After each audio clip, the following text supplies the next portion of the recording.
আসসালামু আলাইকুম। আজকে আমরা সাধারণ বিজ্ঞানের কিছু এমসিকিউ সমাধান করব। এটা হচ্ছে বিসিএস প্রস্তুতির অংশ। কোনটি পৃথিবীর নিকটতম গ্রহ? উত্তর হচ্ছে, আমার গেস হচ্ছে এটা হবে হচ্ছে মঙ্গল।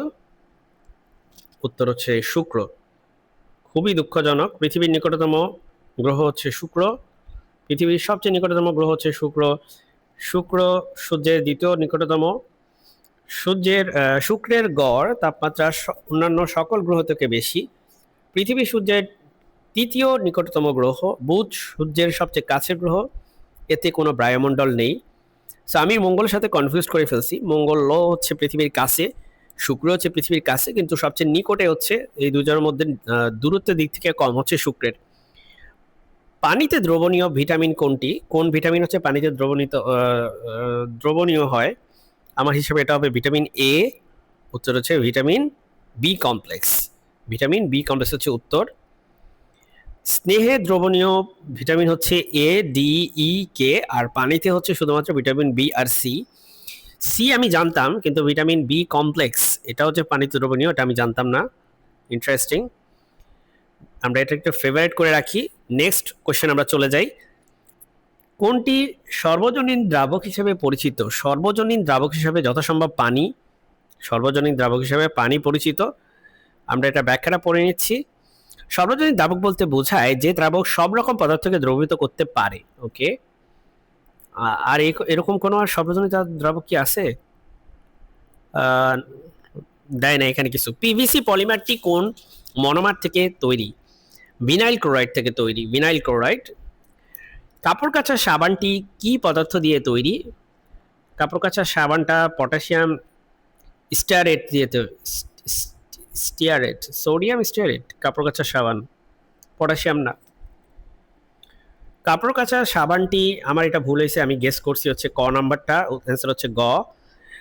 সাবান বহুল প্রচলিত পরিষ্কারক সামগ্রী হিসেবে দেহ এবং কাপড় চোপড় পরিষ্কারের জন্য ব্যবহৃত হচ্ছে।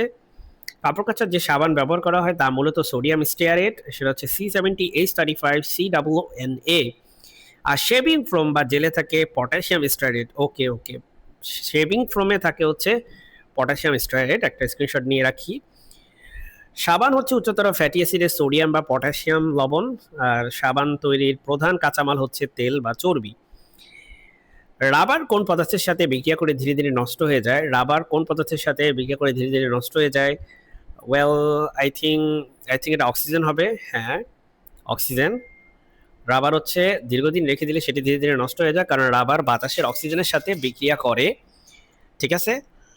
আচ্ছা, এরপরে আমরা চলে যাই নেক্সট কোয়েশ্চেন। সেটা হচ্ছে, যে কোষে রাসায়নিক শক্তি তড়িৎ শক্তিতে রূপান্তরিত হয়? রাসায়নিক শক্তি থেকে আমরা তড়িৎ শক্তি পাই, সেটা হচ্ছে তড়িৎ রাসায়নিক কোষ। তড়িৎ রাসায়নিক কোষ। কিসমিস পানিতে ডুবিয়ে রাখলে ফুল ওঠার কারণ হচ্ছে অভিস্রবণ। এটা কি অভিস্রবণ হবে? এটা হচ্ছে অন্ত অভিস্রবণ হবে, কারণ বাহিরে থেকে ভিতরে হচ্ছে পানি ঢুকে, তাই না? তাহলে এটা হচ্ছে অন্ত অভিস্রবণ। পিতলের প্রধান ধাতু কোনটি? পিতলের প্রধান ধাতু হচ্ছে কপার। কপার আর টিন দিয়ে হচ্ছে পিতল তৈরি। সো পিতল হচ্ছে দুইটা থাকে, একটা হচ্ছে কপার আর টিন, না সরি, কপার আর হচ্ছে ব্রোঞ্জ মানে সিলভার। কপার আর সিলভার, ব্রোঞ্জ মানে সিলভার না তো। পিতল মানে হচ্ছে কপার থাকে এবং থাকে হচ্ছে জিঙ্ক। পিতলে কপার আছে আর থাকে জিঙ্ক, যেখানে পিতলে মেইনলি থাকে 65% কপার আর জিঙ্ক থাকে 35%। নেক্সট কোয়েশ্চেন, নিচের কোনটি শক্তিশালী অ্যাসিড? সেটা হচ্ছে নাইট্রিক অ্যাসিড হওয়া উচিত। ইয়েস, নাইট্রিক অ্যাসিড হচ্ছে অ্যান্সার। বিজারণ প্রক্রিয়ায় কি ঘটে? বিজারণ মানে হচ্ছে জারণ মানে ছাড়ন, বিজারণ মানে গ্রহণ, তার মানে বিজারণ মানে হচ্ছে ইলেকট্রনের গ্রহণ ঘটবে। নিচের কোন মৌল ক্ষার ধাতুর উদাহরণ? ক্ষার ধাতুর উদাহরণ হচ্ছে সোডিয়াম। সোডিয়াম সোডিয়াম হচ্ছে ক্ষার ধাতুর উদাহরণ। ম্যাগনেসিয়াম কিন্তু হচ্ছে মৃৎক্ষার ধাতু, এটা মাথায় রাখতে হবে আমাদেরকে। ওকে। কার্বনের অদানাদার রূপভেদের মধ্যে নিচের কোনটি অন্তর্ভুক্ত? কার্বনের অদানাদার রূপভেদের মধ্যে নিচের কোনটি কোনটি অন্তর্ভুক্ত? এটা আমি পুরোপুরি শিওর না। লেটস সে খ আর ঘ, মানে ঘ নাম্বারটা অ্যান্সার চয়েস করি আমরা। হয় নাই, এটা হচ্ছে চারকোল। চারকোল হচ্ছে অদানাদার, গ্রাফাইট আর হীরক হচ্ছে দানাদার। সো প্রকৃতিতে একই মৌলের বিভিন্ন ভৌত রূপে অবস্থান করার প্রবণতাকে বহুরূপতা বলে। কার্বনের দানাদার রূপভেদ হলো গ্রাফাইট ও হীরক, অদানাদার রূপভেদ হলো কোক কার্বন, চারকোল, কয়লা ও কার্বন ব্ল্যাক। কার্বনের একটি দানাদার উপভেদ হলো গ্রাফাইট, যা বিদ্যুৎ পরিবহন করতে পারে। ইন্টারেস্টিং, এটা আমি জানতাম না। পারমাণবিক সংখ্যা কি নির্দেশ করে? পারমাণবিক সংখ্যা নির্দেশ করে পরমাণুতে প্রোটনের মোট সংখ্যা, নিউক্লিয়াসে প্রোটনের মোট সংখ্যা। সো অ্যান্সার হচ্ছে গ হবে। রাদারফোর্ড মডেলে পরমাণুর কেন্দ্রস্থলে কোনটি থাকে? রাদারফোর্ড মডেলে পরমাণুর কেন্দ্রস্থলে থাকে ধনাত্মক চার্জ বিশিষ্ট ভারী কণা। সো এটা হচ্ছে গ হবে অ্যান্সার। তুতে বা কপার সালফেটের কৃষিতে প্রধান ব্যবহার কি? তুতে বা কপার সালফেট দিয়ে আমরা হচ্ছে কৃষিকাজে ব্যাকটেরিয়া ও শৈবাল নিয়ন্ত্রণ করতে পারি। প্রবলি ইয়েস, ব্যাকটেরিয়া ও শৈবাল নিয়ন্ত্রণ করা যায় তুতে দিয়ে। নেক্সট হচ্ছে আমরা যাব কোন পদার্থের নির্দিষ্ট আকার বা নির্দিষ্ট আয়তন দুটোই থাকে? কোন পদার্থের নির্দিষ্ট আকার ও নির্দিষ্ট আয়তন দুটোই থাকে? যেহেতু পানি হচ্ছে তরল পদার্থ, তাই তার নির্দিষ্ট আকার নেই, তবে তার নির্দিষ্ট আয়তন আছে। কাঠ হচ্ছে কঠিন পদার্থ, তার নির্দিষ্ট আকার আয়তন দুটাই আছে। অক্সিজেন হচ্ছে গ্যাসীয় পদার্থ, যার নির্দিষ্ট আকার আয়তন কোনোটাই নেই। অ্যালকোহল একটা তরল পদার্থ, সো এটার হচ্ছে নির্দিষ্ট আকার নেই, তবে নির্দিষ্ট আয়তন আছে। সো উত্তর হবে খ। নিচের কোনটি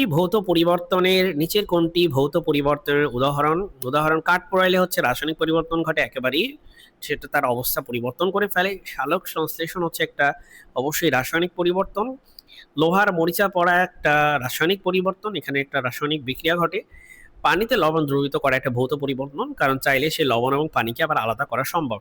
গ্যালভানাইজিং প্রক্রিয়ায় কোন ধাতুটি সাধারণত লোহার উপর আবরণ হিসেবে ব্যবহৃত হয়? গ্যালভানাইজিং এর ক্ষেত্রে এটা হচ্ছে ইউজ করা হয় জিঙ্কের হচ্ছে বাংলা হচ্ছে দস্তা। উত্তর হচ্ছে ক। ফুরাডন কি ধরনের রাসায়নিক পদার্থ? I have no clue. Let's say এটা হচ্ছে সার। উত্তর হচ্ছে কীটনাশক। ফুরাডন হচ্ছে এক ধরনের কীটনাশক। Okay, let's go to the next question. আমার কাছে মনে হলো না কোয়েশ্চেনটা ইম্পর্টেন্ট। নেক্সট কোয়েশ্চেন হচ্ছে পাইপ লাইনের কোথাও ছিদ্র হয়ে তীব্র বেগে গ্যাস বেরিয়ে যাওয়ার প্রক্রিয়াকে কি বলে? সেটাকে বলে নিঃসরণ। নিঃসরণ প্রচণ্ড বেগে গ্যাস মানে উচ্চচাপ অঞ্চল থেকে নিম্নচাপ অঞ্চলে হচ্ছে কোনো কিছুর এরকম ফ্লোকে বলা হয় নিঃসরণ।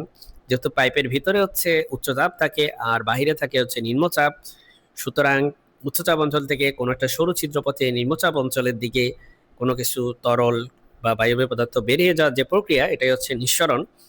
এইচ কোন ধরনের সংকেতকে নির্দেশ করে? এটা হচ্ছে আমাদের গাঠনিক সংকেত। ঠিক আছে, গঠন যেহেতু বোঝা যাচ্ছে এইচ দিয়ে, তাই এটা হচ্ছে গাঠনিক সংকেত।